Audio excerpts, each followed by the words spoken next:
बातमी राष्ट्रवादी काँग्रेस अजित पवार गटाच्या गोटातून आहे। सच्चिदानंद सिंह यांच्या नोटिसीला पक्ष उत्तर देणार आहे आणि वकिलांशी कायदेशीर सल्लामसलत करूनच पक्ष या नोटिसीला उत्तर देणार आहे असं समजतंय। वरिष्ठ सूत्रांनी ही माहिती दिली आहे। तर येत्या 2 दिवसांमध्ये उपमुख्यमंत्री सुनेत्रा पवार यांच्यासोबत पक्षातील वरिष्ठ नेत्यांची बैठक होणार आहे आणि बैठकीनंतर झारखंडचे प्रदेशाध्यक्ष सच्चिदानंद स्वामी यांच्या नोटिसीला उत्तर दिलं जाणार आहे असं समजतंय।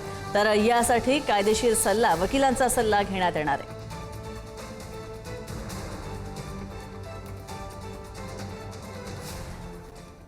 या संदर्भात विश्लेषण जाणून घेऊया। थेट जाऊयात। आमचे प्रतिनिधी संदीप राजगोळकर आमच्या सोबत आहेत। तर संदीप, आता वकिलांचा सल्ला घेण्याचं ठरतंय पक्षाच्या वतीने, काय अपडेट्स या सगळ्या संदर्भात? नाही, प्रामुख्यानं सच्चिदानंद सिंह हे जे म्हणजे तत्कालीन सचिव होते आणि सध्या ते झारखंड राज्याचे प्रदेशाध्यक्ष असण्या आणि त्यांनी ही कायदेशीर नोटीस बजावलेली आहे वकिलामार्फत प्रफुल्ल पटेल, सुनेत्रा पवार आणि ब्रिजभूषण सिंह या 3 पदाधिकाऱ्यांना पक्षाच्या की राष्ट्रीय अध्यक्षपदाची निवडणूक प्रक्रिया जी आहे ती पूर्णपणे चुकीची आहे आणि पूर्णपणे ही बदलण्यात यावी अशी मागणी त्यांनी केली आहे। पण आता जी सूत्रांकडून आपल्याला माहिती मिळते त्यानुसार राष्ट्रवादी काँग्रेस पक्षाकडून या नोटिसीला उत्तर दिलं जाणार आहे।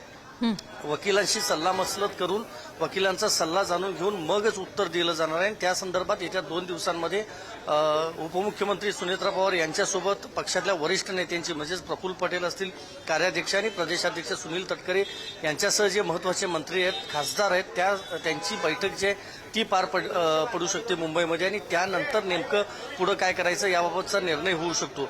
प्रामुख्यानं बघायला गेलं आत्ता सच्चिदानंद सिंह हे पक्षात कुठल्या पदावर आहेत हे पक्षातल्या अनेक नेत्यांना खरं तर माहीतच नाही आणि त्यांनी ही अचानक नोटीस बॉम्ब हा खरं तर त्यांनी फोडलेला आहे आणि ही नोटीस सुनेत्रा पवार, प्रफुल्ल पटेल यांना थेट मिळाले काही नाही याबाबतची देखील पक्षातल्या वरिष्ठ नेत्यांना माहिती नाही।